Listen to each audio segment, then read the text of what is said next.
The first time I saw the name, it was a blur. Just a few letters on a crumpled envelope tossed carelessly on the kitchen counter. My mother, humming some forgotten tune, didn't even glance up from her teacup. She was always like that, a master of casual dismissal, especially when it came to anything that hinted at a life beyond her orbit. But those letters, even blurred, snagged something in me. A whisper, a faint echo of a question I'd never dared to ask. It wasn't a dramatic discovery. No hidden boxes in the attic, no tear-stained journals, just a name. A man's name. A name I'd never heard her speak. And a return address from a lab. A DNA lab. My stomach tightened, a cold, hard knot forming where warmth used to be. My mother, with her porcelain smile and her perfectly coiffed hair, had always painted our family history in broad, sunny strokes. No shadows, no secrets. Just a simple, perfect narrative. My father, the man who raised me, was my father. End of story. And I, the dutiful daughter, had always believed her. Why wouldn't I?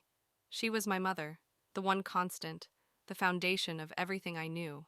But that envelope, it wasn't a question. It was an accusation. A silent, terrifying indictment of everything I thought was true. And the worst part, I couldn't ask her. Not directly.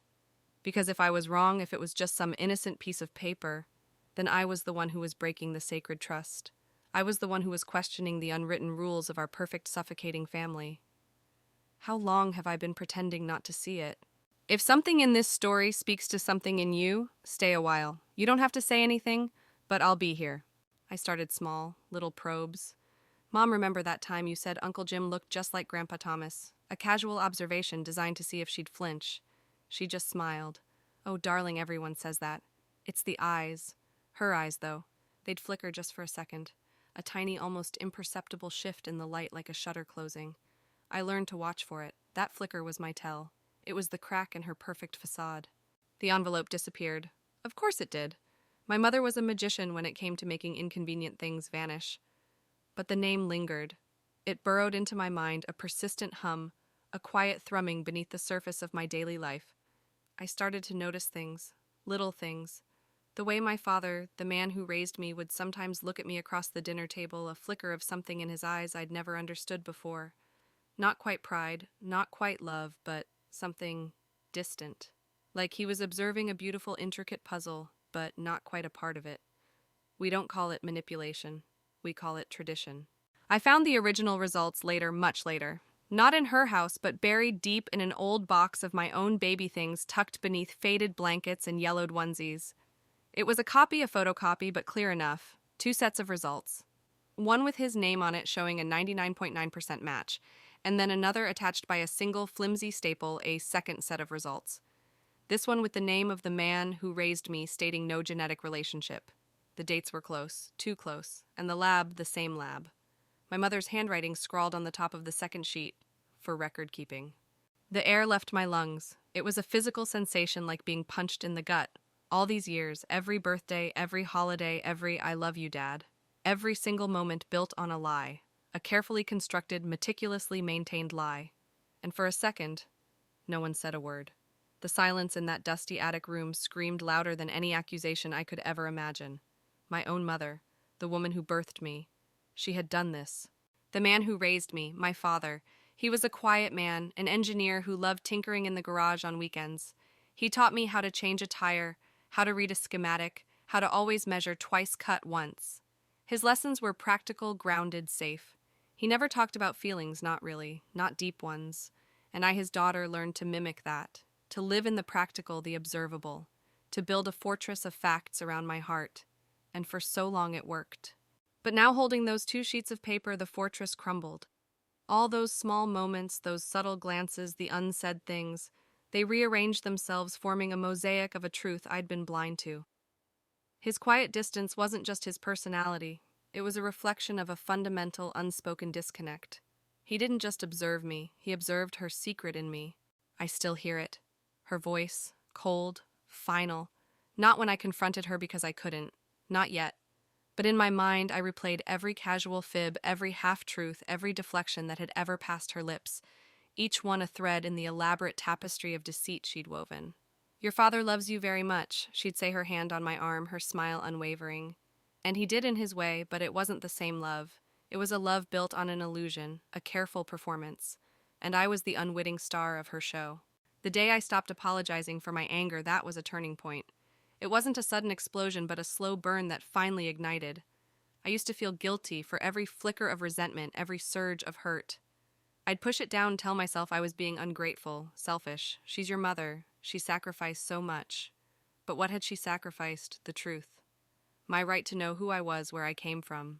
You pretend it's not abuse, because it doesn't leave a bruise. This wasn't a bruise on my skin, but on my soul. A deep aching wound that had festered for decades. The realization hit me like a physical blow. My entire life, my identity had been shaped by a lie. Not just a lie, but an active, deliberate deception orchestrated by the one person who was supposed to protect me. I started digging, quietly, online, through old yearbooks, local newspaper archives. It was like piecing together a ghost. The man on the DNA report, the one with 99.9% match, was a local artist. He'd left town years ago after a brief, passionate affair with a woman my mother knew well, too well, a woman she had casually often disparaged. Such a free spirit, almost irresponsible, she'd say with a dismissive wave of her hand. Now those words tasted like ash. They weren't just judgments, they were diversions. Smoke and mirrors designed to keep me from looking too closely. Every memory, every family photo now held a new, grotesque meaning. The way my mother would steer conversations away from my biological father's town or change the subject if I ever asked about her single days before she met my presumed father. It wasn't a coincidence. It was a meticulously executed strategy. She didn't just hide the truth. She actively manipulated my perception of reality. She created a world where her version was the only one that existed. I needed to know what happened next. The quiet conversations with myself started then, late at night in the dark, with only the hum of the refrigerator for company. What if I hadn't found it? The thought was a cold dread. I would have gone my whole life believing a fiction, a perfectly constructed stage play where I was merely a prop, and for a second, no one said a word. The silence was deafening, filled with the echoes of a life I hadn't lived, a connection I'd been denied. I didn't mean to read the letter, but I did, and now I can't unknow the truth. It wasn't a letter in the traditional sense, but a series of emails buried deep in an old, forgotten account of my mother's that I stumbled upon while trying to find a recipe she'd once mentioned. They were dated years after the DNA results, exchanges between her and a distant cousin discussing the delicate matter of my paternity. In one email, my mother wrote, "It was for the best. He wasn't right for her. Too artistic. She needed stability, a solid foundation. A solid foundation built on quicksand." That's what it felt like. Her words, so self-assured, so righteous, felt like a whip lashing across my skin. She hadn't just hidden the truth. She had decided my life for me. She had deemed my biological father not right, and therefore deemed him unworthy of knowing me, and me unworthy of knowing him. It was a theft, pure and simple. The theft of a relationship, of a lineage, of a part of myself I hadn't even known was missing until now. I started to see her differently, not just as my mother, but as a strategist, a manipulator, a woman so determined to control her narrative that she would dismantle mine. Every loving gesture, every sacrifice she claimed to make was now tainted. Was it love, or was it control? Was it nurture, or was it a carefully cultivated dependency? This quiet realization was more painful than any shouted argument, because it meant the very essence of our relationship, the thing I had clung to as sacred, was a meticulously crafted illusion. We didn't speak for 10 years, but silence still screamed louder than forgiveness. The day I stopped apologizing for my anger, that anger morphed into a cold, hard resolve. I wasn't just angry for myself, I was angry for the man I now knew was my father, the artist, the one deemed too artistic. Had he ever tried to find me?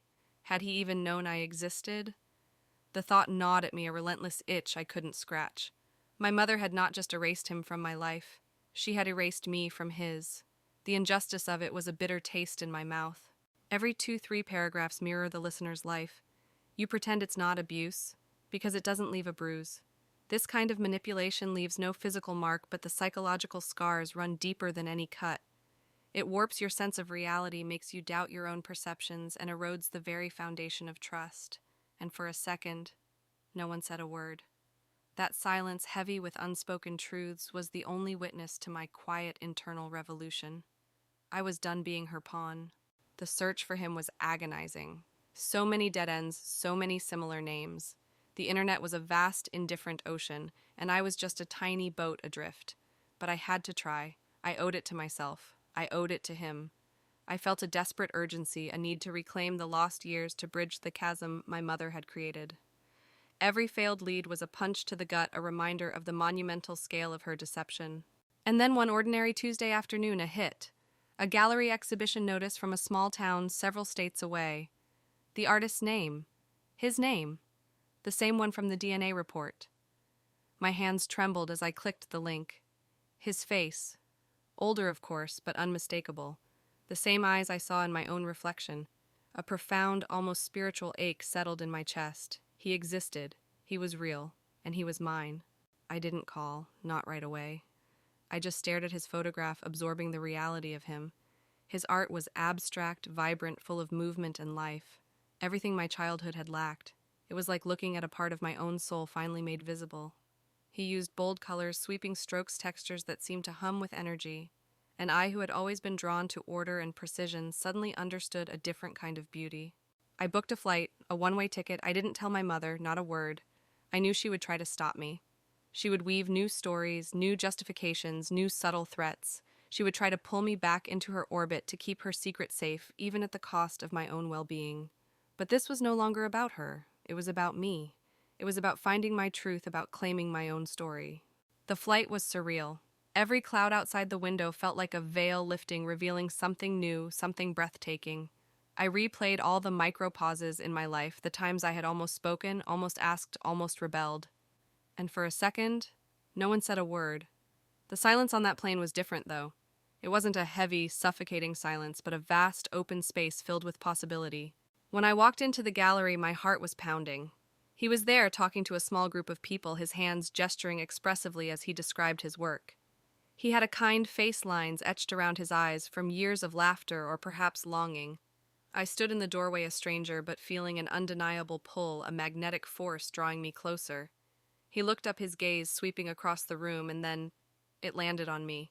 His eyes widened just a fraction, a flicker, not of recognition, not yet, but of something akin to curiosity, perhaps even a nascent familiarity. He paused in his sentence mid-word, and for a second, no one said a word. The world seemed to tilt on its axis.